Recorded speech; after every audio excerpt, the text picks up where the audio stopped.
Hi, boys and girls, and welcome back to Grammar. Today is Thursday, January 14th, and if you're looking for your papers, this is the first one that we're going to work on, but they do have our date on the top of Thursday, January 14th. Like I said, this is Grammar with Mrs. Durham this week, so it looks like this on the front with some bears on the back.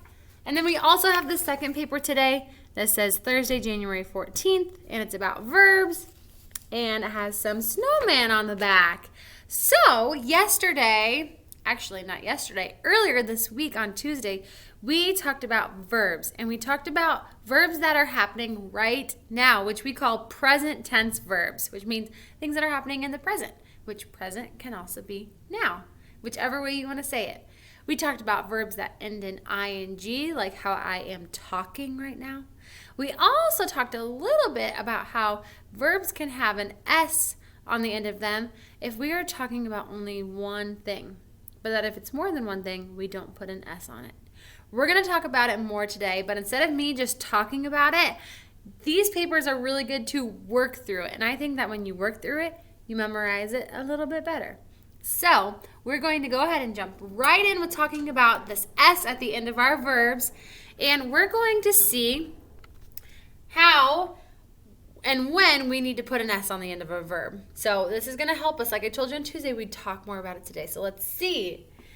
Present tense verbs tell about action that happens right now. When a present tense verb tells about one noun, it ends in S. So for example, Jane jumps. It's just Jane, just herself. So we're talking just about Jane. Who jumps? Jane jumps. It is just Jane.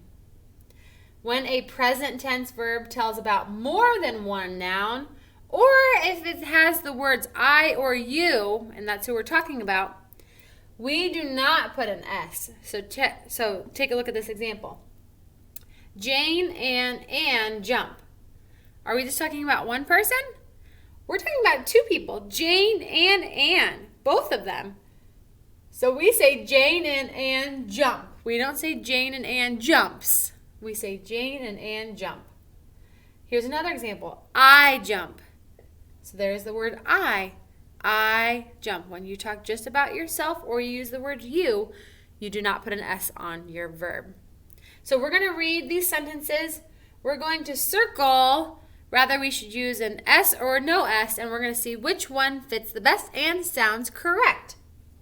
So number 1 says, Sam blank to the lake.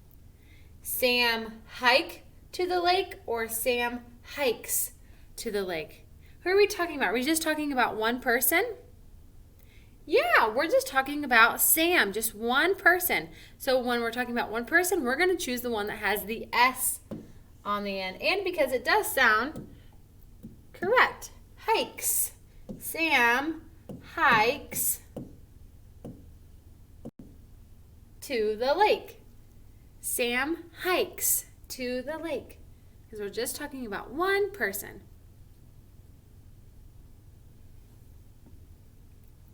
Number 2 says Jen blank in the sun. Jen play in the sun. Jen plays in the sun. Let's look at who we're talking about. We're talking about Jen. Is Jen just one person? Yep, it is. So we are going to choose the one with the S. Jen plays. P-L-A-Y-S.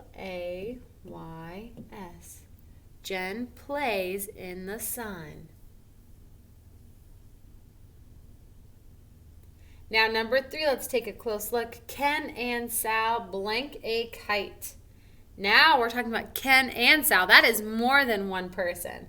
Ken and Sal make a kite or makes a kite. When it's two people, we have no S, so we're going to choose make. M-A-K. M-A-K-E, make. Ken and Sal make a kite. Now, number 4 is when we have one of those words, I or you, because check it out. I blank them. I help them, or I helps them. Whenever we have I or you, we do not put an S. So we're going to write help. I help them. H-E-L-P, help. The bottom one says, Dad, blank it go up. They're kind of like looking at this kite. Dad see it go up or Dad sees it go up? We're talking about just one dad. So we're going to have the S on the end. Dad sees. Oops, I did not mean to make that a cursive S. It kind of looks like a 8.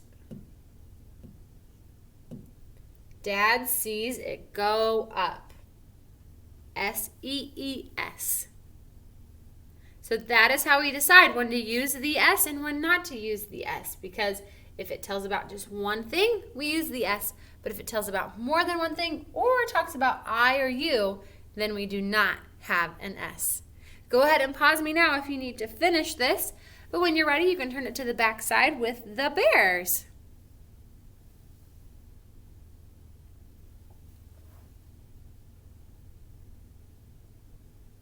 Alrighty, there we go. It should look like this. It talks a little bit different than verbs, but that's okay because this is something that we're going to learn about in grammar this week that is really important. We're learning about play titles. Now, a play is like kind of like a movie, but it's in real life. It's like when you would go and then actors would be on a stage and they would like act out a play. Whenever we have a play title, we have to make sure that all of the words in it are capitalized, all of the important words. So let me show you. The important words in a play title begin with a capital letter. The first word of a play title is always capitalized. So like the word the. If the word the is at the beginning, we capitalize it if it's the first word. But then if the word the is in the rest of it, it's not as important of a word, so we don't capitalize it. I'll show you. So, and we underline the title of a play. So here's the example, The Three Bears. See how the is at the beginning? So it's capital. The Three Bears. Capital T, capital T, capital B. They're all capital. The Three Bears is a fun play. So they had them all be capital and then they underlined it. So what we're going to do down here is we are going to underline the play title that is correct. So we're checking to see which one has all capital letters, okay? Look at number 1, 2 mice run or 2 mice run. Which one has the capital letters? The first one, yay! Underline it that way, it is a play title. Check out number 2, we help Dad. Only the H is capitalized. Or, we help Dad, and it has a capital W, H, and a D. Yep, the bottom one is the right one because all of the letters have to be capitalized. Very good. Okay, try number 3 on your own. And number 4, we're going to do it together because let's take a close look. We play the drum. Play is not capitalized and the is not capitalized. This one says we play the drum. Everything's capitalized but the word the. Remember, I told you it's okay. Only if the is the first word of the title is when it's capitalized. Otherwise, it's not as important of a word, so it can be not capitalized. But all the important words, we play drum, those are all capitalized. My straight underline is kind of squiggly. That one's still kind of squiggly too, but it's close. Okay, so that is how we write a play title. We write it with capital letters and we underline it to show that that is the title of a play. Okay, when you are done with this one, then you may get out your winter verb paper and I will pull it up on my board too. Okay, our winter paper looks like this. It has some snowflakes on it and it has verbs on it that are kind of big verbs, so we're going to read them together. But it has verbs on it that end in ing, which also can be verbs that are happening right now. Let's read them together. Ringing, drinking, sleighing, glistening, freezing, throwing, wearing, making, walking. Okay? So those are our choices. We're going to read these winter sentences, and we're going to find which one matches the best. Okay? Here we go. The first one says, we're blank in a winter wonderland. Ooh, it's kind of like part of a song. We're walking in a winter wonderland. Wait, which verb did I say?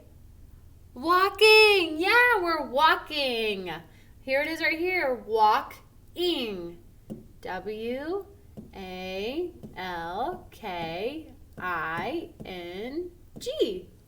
Walking. Cross it off. That way we don't use it again. All right, the next one. I was blank hot chocolate with my family. Okay? What do you do with hot chocolate? Are you wearing hot chocolate? No, we don't wear hot chocolate. Are we freezing hot chocolate? No. Are we drinking hot chocolate? Yes. Yes, we drink hot chocolate. So we're going to be drinking. I was drinking. Drinking. I was drinking hot chocolate with my family. Now the next one. We were blank snowballs. This is something that we don't do at school. We don't want to do it at school. But for this paper only, we're going to say we were throwing snowballs. Definitely don't want to do it at school. But on this paper, we were throwing snowballs. Of course, you don't want to be throwing snowballs at other people, and you don't want to hurt anybody else. But you might throw them like up in the air and like try to catch it. That would be fun. Throwing. We were throwing snowballs. That's kind of a long word, so it kind of went into the word snow. Number 4, the sleigh bells are blank. The sleigh bells are... What do sleigh bells do? Are they freezing, ringing, sleighing, wearing, making, glistening? What sound do they make? They ring, right? So the sleigh bells are ringing. R-I-N-G-I-N-G. Ringing. Ringing. Now I'm going to help you with one more to write it, and then the rest we're still going to talk about it, but I'm going to have you write it down. The snow was blank in the sunlight. This one is tricky because you might not know this word. This one is glistening. Glistening, another word for glistening is like really sparkly, very shiny. So think about when sunshine meets the snow and it's like so bright and it's so shiny and sparkly and it's almost like diamonds, isn't it? The snow was glistening. G-L-I-S-T-E-N-I-N-G. Look, I ran out of room. The snow was glistening. G-L-I-S-T-E-N-I-N-G. Glistening. That is a big word. Okay, number 6. I'm going to read these for you, okay? And you fill in the best words. We have freezing, sleighing, wearing, and making left. When it is blank outside, I make sure I wear a hat. Ooh, when it is blank outside, I make sure I wear a hat. Okay? Number 7 says, my friends and I went blank down a hill. I will help you guys with this one because this one is tricky. It is sleighing. You might want to put sledding. You can put sledding down if you want to because we call it sledding. But if you're following up here, we're going to put sleighing. So it's like going down in a sleigh, which not very many people have a sleigh, but maybe that's another word for a sled. Sleighing. That is a tricky one. Okay, so then if we did that one. Okay, number 8. We were blank a snowman. What would you be doing? We were making a snowman. Yeah, that's where making is. I thought you might think that we were making snowballs. It could have fit there too, but we were throwing a snowman would not make as much sense. So that's where making is going to go. And then the last one says, I was blank a sweater, gloves, and a scarf because it was so cold outside. So which word would you show to show what clothes you have on? Okay, so go ahead and finish that. And then when you are done, unpause it for the backside, which is a fun little kind of a sorting activity on the back. So when you're done, unpause it for the backside. Okay, did you solve them all and find all of the missing words? I know they were kind of big words, but you did a really good job with them. On the back side, we have some adorable snowmen that we are going to figure out which ones are nouns and which ones are verbs. So today we've worked on using S at the end of our verbs. We've talked about play titles, and we've talked about using ing. Today we're going to just make sure we know what are things and what are nouns and what are verbs, things we can do. Okay, so it says to color each snowman's hat. If the hat has a noun, color it blue. If the hat has a verb, color it green. Ooh, okay. So some of these are a little tricky, and let's talk about why. So this first one, snow. Well, guess what? It can kind of be both. Because I can say, it snows outside, and that would be a verb. If it snows, it is doing that. But can I touch snow and feel snow? Is snow a thing? It is. So snow can be actually kind of both ways. So here's what I'm going to do on the snow. I'm going to color half of it blue and half of it green because it can be a noun and it can kind of be a verb. Okay? Maybe. There we go. So I kind of colored a little bit of both because it can be a noun in one way and it can be a verb in another way. Most of the other ones are not that way except the one sled. Look at sled. Because can you touch a sled? Is a sled a thing? Yeah. But can you go out and sled down the hill? Yeah, you can do that. So this one is also sled down here is kind of a little bit of both. Sorry, my smartboard is trying to think about what color. I'm going to kind of color it both. Because sled, I can touch a sled, but I can also sled down a hill. I can do that. All right, let's look at this one in the middle. Hot chocolate. Hot chocolate. Noun or verb? What do you think?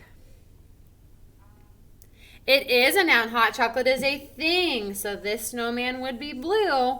Hopefully you can color yours in a little bit nicer, but it's hard with my marker pen being so big. Okay. How about open, like to open a door?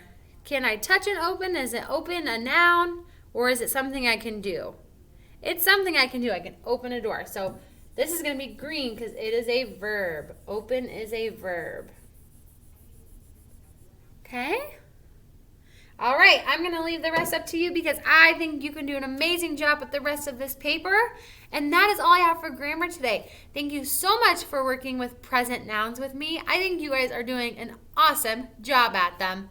Keep it up and good luck on your paper, and I'll see you soon for more videos. Have an awesome day. Bye.